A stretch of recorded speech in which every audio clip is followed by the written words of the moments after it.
Welcome to the Bath Fizz and Foam YouTube channel. My name is Robyn French Smith, and it's time to talk about Masterbatching Wonder Bar. If you don't already know, Wonder Bar is a solid bubble bath recipe that was created by my lovely business partner, Amanda Aaron, during 2020. It's a really unique recipe because it can be piped, rolled, scooped, or pressed, and you really only have to make one tweak to go between the different applications of the recipe. So it's very, very useful. And what's awesome for it is that as we've continued to use it, we've continued to find new discoveries about it. So initially we didn't know that it could be piped, and now we know that you can pipe it so it can become bubble frosting. And then now we've also discovered that you can master batch it. And in fact, we've found that when you master batch it, it actually tends to make the piping part of the whole process like so much easier. And I don't even know how to describe to you the texture of the bubble frosting when you master batch it and then you like come back after a couple days and you use it. Like, the texture is so freaking smooth, like it's beyond words. I just don't know how else to describe it. So hopefully you'll be able to see, because at the end I'll kind of give you a demo of, I'm showing you right now how to master batch it, but I'm also going to show you how to use the master batch stuff. Master batch. So basically I'm weighing out a double batch of WonderBar, and really it's going to come down to like how big your mixer is. I do actually have a larger mixer than this one. This is a standard KitchenAid. I have a larger one than that, and it's in my house. I don't actually like it as much as my standard KitchenAid. So my standard KitchenAid was the one that was my house KitchenAid, and it got has been chosen. I chose it. It's come with me, my little love. Come with me. Come live with me in the soap room. So I chose it to come to the soap room. So basically I'm doing a double batch, and like I said, it'll kind of depend on how big your mixer is. And I'm just going to mix everything in. The only things that I'm going to leave out are, I'm not going to add any fragrance, and I'm not going to add my rubbing alcohol, obviously, which is the processing agent that we use. And that's like when I say, you only need one ingredient to tweak it. That's the tweaker. That's the one that tweaks. You know what I'm saying? That's the tweak, is the rubbing alcohol. Makes sense. Comes full circle, right? I should definitely mention that Amanda has written a blog post about Masterbatching Wonder Bar, so you should definitely check that out, and I will make sure that I leave a link to that in the description box below. And really, this is intended to be a companion to that blog post. So yeah, I'm going to put a cover on it, and then I'm going to add my liquid ingredients in, and like I said, I'm going to add everything except for my fragrance. And this is just going to sit in a large Cambro container that I have. And I mean, it can be stored indefinitely. There's really the shelf life of the product will be the shortest shelf life of any individual ingredient that is used to create the product. But all of the ingredients that are in this have very long shelf lives. So, I mean, a good rule of thumb is to say you should use it within a year. So, that's one good rule of thumb. Just say you could use it within a year. There's really no reason though, like other than that, there's no reason for any of the things that are in this to spoil or expire. So you could hold this indefinitely. There's no water in this, and so you don't need a preservative or anything like that. You can just prep it and store it. You don't have to refrigerate it. I know there's like other bubble bar recipes out there that you can master batch, but I believe they have to be refrigerated. I'm not 100% certain about that, but I don't know if they do, but this one you don't. Okay, that's all. I can't speak to that, but I can speak to this, and I can tell you that you don't have to refrigerate it. You don't have to do really anything special. So I just, like I said, I keep mine in a Cambro. I do add a day dot, which is something that when I worked in restaurants we would use, and that basically says like who made it on what day, and other pertinent information to that mix, so that if I'm later on down the road, I'm like, every single time I've used this particular batch, something has gone wrong. you know, maybe I missed an ingredient or something like that, then I could be able to trace it back and say, oh, okay, this came from the batch that I made on that particular day. So I do think it is important to include like day dots and stuff like that. And, you know, make sure that you're taking good notes and keeping good records for especially if you're selling. But even if you're not selling, you know, keep lots of notes. I have boxes of notebooks from when I first started making soap, when I first started making bath bombs, and I don't even know what to do with them anymore. Like, I'm not gonna throw them away because it's a lot of history. It's like diaries. It's like my, oh my God, it's like my journal of my life, but it's all in soap and bath bombs. And I don't know how I feel about that. I guess it's on par with like when people ask, do I have a picture of my kid? And I'm like, yeah, sure, hold on. And I'm like scrolling for like 5 minutes, no lie. And I'm like, hold on. And I know I have a picture of him in here somewhere. Hold on. And I'm just scrolling with the homies. And yeah, most of my pictures are of bath bombs. So I don't know if I should be proud of that. Maybe I should probably take that out. I should probably cut that part out. Don't judge me though, okay? So make sure that you scrape your beaters.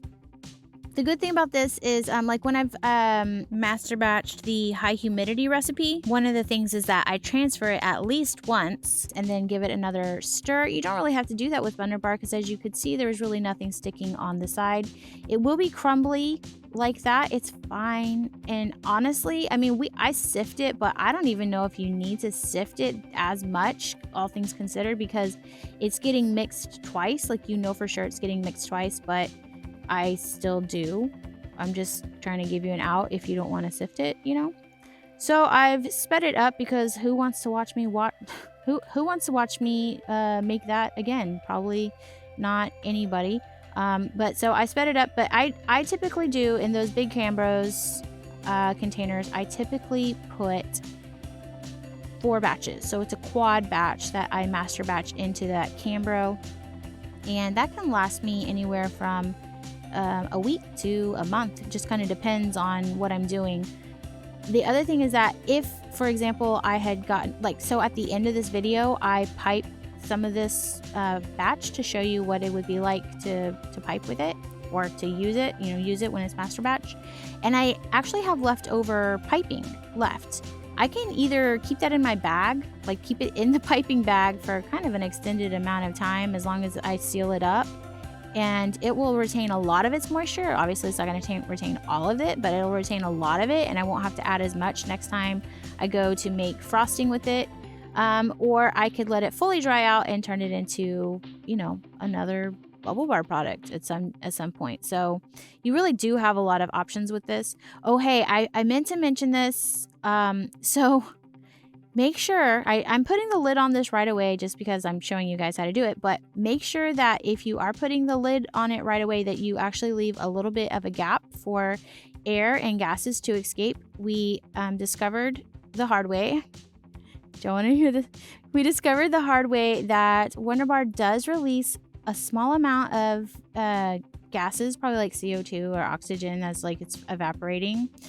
I don't know what's evaporating. The alcohol. I don't know what's doing it. Okay, but it does release some gases, and if you put it in a container, it will make the container not pop, like not as bad as a bath bomb, but it'll pop it open a little bit. Okay, so basically what I did, and here's your options. I took my master batch and I put it into my mixing bowl, and you can either measure it. So a full batch of WonderBar is going to weigh 860 grams. So if you wanted like a specific, I need an exactly one full batch of WonderBar, that's 860 grams. Or you can just measure it with your heart and just put a little bit in there. I did do an exact batch because I wanted to show you guys I'm using an exact batch, and I think I use 150 grams of rubbing alcohol, and I just wanted to show you like how smooth and creamy it looks. But yeah, so that's why I did an exact amount, but you know, you don't have to, because if you've worked with WonderBar long enough, you know, we talk about textures, and so that's what you're looking for. But you guys, look at how this frosting, this bubble frosting, it looks like cream cheese frosting. I'm telling you, when you master batch and then you turn it into frosting. Like it works with anything. It works with, you can turn it into a roll or a scoop, or you can press it. But I'm telling you that when you take it to the piping consistency, it is like next level. I do not know what kind of magic happens when it's sitting in that container, but God bless America, it is good. Okay, it is good, and it comes out smooth. Okay, so you guys want to hear how I discovered that WonderBar lets off some gases? Let me tell you this story. When we were I was in Florida with Amanda. We were recording the Bubble Boot Camp, and I was staying at the house that we recorded in. So that wasn't Amanda's house. That was like an Airbnb that we rented, and I was staying there by myself. So I'm in there by myself at night, and we had prepped like 4 batches of WonderBar, and they were in Tupperware containers. So I'm in there all by myself at night, and I listen to true crime all the time, and I hear in the next room, and I don't know what that sound is. It's like a big bloop, like not bloop. I'm gonna go through the sound effects that are available to me through my video editing app and see if I can find an appropriate sound. But there was a sound like a popping noise. It sounded like somebody dropped something. I don't know. There was obviously a murderer in the next room, and I was a little bit petrified, and I didn't want to go find out who he was or why he was there. And the whole time I'm just like, oh my God, BTK or the Golden State Killer? Like, who is here to get me? And so I was like so freaked out. And so one of them popped, and then like nothing. And it was like really quiet. And I was like, maybe they went away. And then like 5 or 10 minutes later, the other one popped, because like I said, we prepped 4 of those things. And like, so every time I would get like a little bit relaxed, another one would pop. And that's how we discovered that WonderBar lets off a little bit of gas. So just give it about a day after you make it, before you put a tight lid on it or anything like that. It needs a little bit of air for all that to escape, okay? I am topping these bath bombs with the bubble frosting that I'm putting into the indent shape, and it looks so beautiful. I'm gonna hold this one up so you guys can see. Oh my God, it's a little bit lopsided. It doesn't matter, because I'm gonna smush it down with either a star or a little present. So those little stars and presents are just mini bath bombs that okay, we get the point, Robyn. We get the point. You like your go away. Okay. I'm gonna top it off with a little star or a present, and those are little mini bath bombs. I will include a link in the description to where I got the both the molds, the little miniature ones and the indent. And now I'm using some chunky glitter from the Good Glitter Company. It's aluminum-free biodegradable glitter. And I'm using some blue Enigma mica from Nurture Soap to add some extra sparkle, because I'm just feeling extra in this video. And yep, these little beautiful bath bombs, look at them. Oh my gosh, aren't they so pretty? Look how smooth that frosting is. It is so freaking smooth. It's like butter. There's no cracks or breaks in the frosting, and it just looks amazing, right? Thank you guys so much for watching. I hope that you learned something. Feel free to like and subscribe to our page so you can keep getting notifications for when we post new content. Check out our website, bathfizzandfoam.com. And we have a Black Friday sale going on right now, so you should snag that and catch it while you can, baby. And come to our Bath Fizz and Foam, Bath Bomb, and Bubble Bar support group. We are a community of nice, helpful makers, and we would love to see you there. Happy making!